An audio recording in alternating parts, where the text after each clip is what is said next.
नमस्कार दोस्तों, मैं आपका भाई आपका दोस्त प्रदुमन। स्वागत है आपका अपने इस YouTube चैनल मिट्टी की ताकत में। दोस्तों, अगर आप इस चैनल पर नए हैं तो चैनल को सब्सक्राइब करके बेल आइकन का घंटी दबा दें ताकि हम जब भी कोई खेती से रिलेटेड वीडियो डालें तो इसका नोटिफिकेशन सबसे पहले आप तक पहुंच सके और हमारे वीडियो को सबसे पहले देख सके। आज हम इस वीडियो में जानेंगे कि हमने खेत से मोथा घास को 100% तक कंट्रोल कैसे करें। अपने खेत से मोथा घास को जड़ से ख़त्म करने के तरीके इस वीडियो में मैं आपको बताऊंगा, तो आप इस वीडियो पे अंत तक बने रहें। क्योंकि हम जानते हैं कि अगर हम खरपतवार को सही समय पर कंट्रोल नहीं करते हैं तो ये हमारी फसल के उपज को 60 से 80% तक कम कर सकता है। इसीलिए हमें सही समय पर या समय रहते हुए किसी भी माध्यम से खरपतवार को अपने खेत से निकाल देना चाहिए। ये हमारे खेत के लिए ही हानिकारक होते हैं।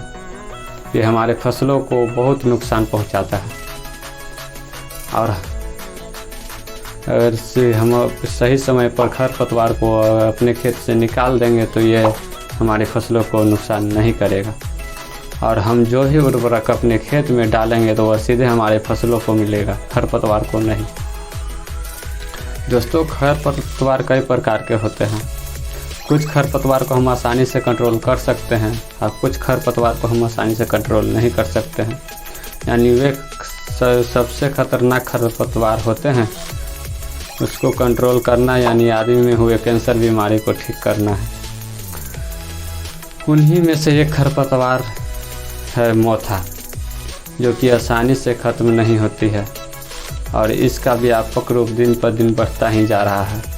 किसानों के लिए यह कैंसर से कम नहीं है। तो आज हम इस वीडियो में जानेंगे कि इसे जड़ से ख़त्म कैसे करें। इसे जड़ से ख़त्म करने से पहले हम आप जान लें कि ये होता कैसे है, यानी ये घास हमारे खेत में आता कहाँ से है। दोस्तों, मैं आपको यह बता दूं कि उस प्रकार के खेत में ज़्यादा होती है जिस खेत में गर्मियों के दिनों में बार बार सिंचाई होती है या गर्मियों के दिनों में खेत में नमी बनी रहती है। दोस्तों, मैं मोथा घास कंट्रोल करने की 2 विधि बताऊंगा। आप किसी भी विधि का उपयोग करके मोथा घास को अपने खेत से निकाल सकते हैं। मोथा घास देखने में इस प्रकार की होती है और यहाँ इसके गांठ होते हैं, शायद आपको दिखाई दे। पहला कि हम बिना कोई खरपतवार नाशक दवा का उपयोग किए बिना ही इसे कैसे ख़त्म करें, तथा दूसरा हम इसमें कौन सा खरपतवार नाशक यानी केमिकल का छिड़काव करें ताकि मोथा घास जड़ से ख़त्म हो जाए। ये दोनों विधियां हम बताएंगे जो 100% सक्सेसफुल होगी, क्योंकि हमने इसका उपयोग पिछले 2 वर्ष पहले किया था, जिसका रिजल्ट हमें बहुत ही बढ़िया मिला है। दोस्तों, यह एक ऐसी समस्या किसानों का बना हुआ है कि न ही हम इसे हाथों से निकाल सकते हैं और न ही इसे कोई विधि से। बस इसको निकालने के 2 ही तरीका है। पहला, कोई केमिकल का स्प्रे करे तथा दूसरा विधि जो हम आपको इस वीडियो में बताने वाला हूँ।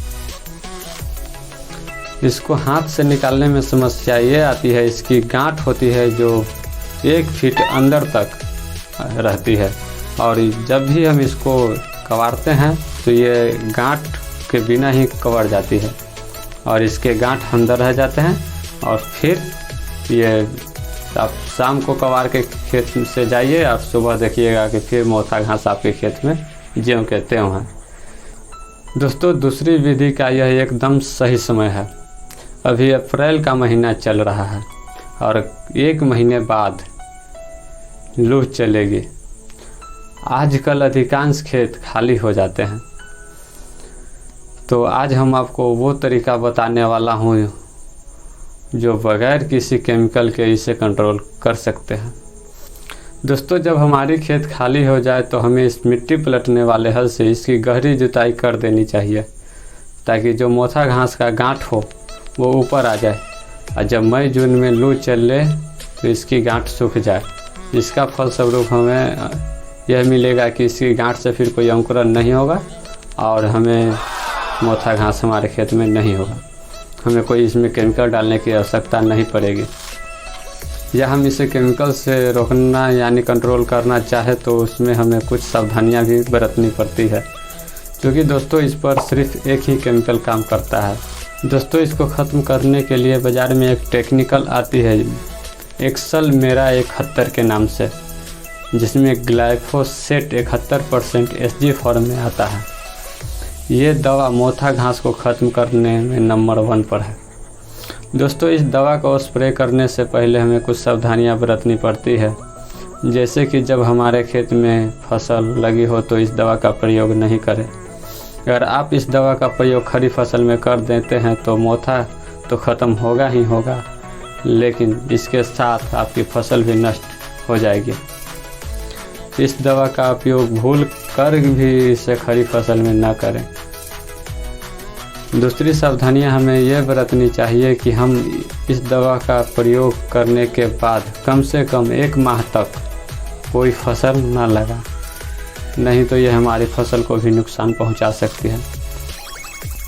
दोस्तों हम इस दवा का प्रयोग 100 से 150 ग्राम प्रति टंकी तथा साथ में 100 से 200 ग्राम यूरिया प्रति टंकी के हिसाब से डालें।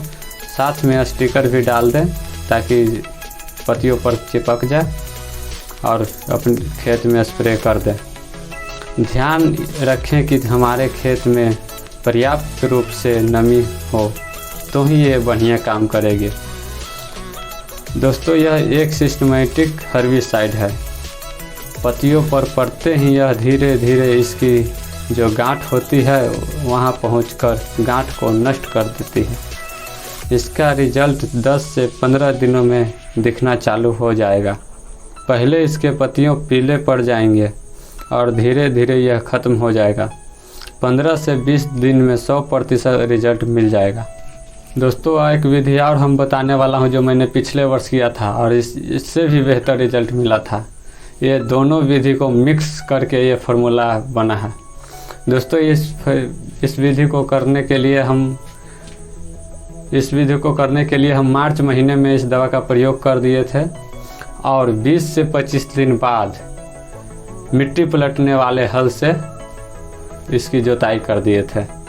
तो जो हमारे गांठ तक पहुंचना था पत्तियों के माध्यम से हमारे गांठ को भी जला दिया और जो गांठ बच गया था उसको मिट्टी पलटने वाले हल से पलट देने के बाद गांठ उसके ऊपर आ जाते हैं। जब उसके गांठ ऊपर आ गए तो जब लू चली मई जून में तो इसके गांठ को भी ख़त्म कर दिया और इसका रिज़ल्ट हमें बहुत ही बढ़िया मिला था। तो अगर आप इसको भी ट्राई करना चाहें तो आप थोड़ी सी जगह या हम तो कहेंगे कि पूरे खेत में यही विधि ट्राई कीजिए। आप मिट्टी पलटने वाले हल का भी प्रयोग कीजिए, इस दवा का भी प्रयोग कीजिए। इस दवा का प्रयोग आप मिट्टी जब आपको जुताई करवानी हो उससे 1 माह पहले या 20 से 25 दिन पहले इस दवा का प्रयोग कर दें। जब दवा का छिड़काव किए हुए 20 से 25 दिन हो जाए तो आप मिट्टी पलटने वाले हल से इसकी जुताई कर दें ताकि इसकी गांठ हो जो ऊपर आ जाए और लूह में इसकी गांठ ख़त्म हो जाए। दोस्तों अगर आपको जानकारी अच्छी लगी तो वीडियो को लाइक कर दें और इस वीडियो को अधिक से अधिक किसानों तक शेयर करें ताकि सभी किसान भाई इसका प्रयोग कर सकें। अगर आप इस चैनल पर नए हैं तो इस चैनल को सब्सक्राइब कर दें और वीडियो को लाइक करके हमारे उत्साह को बढ़ाते रहें।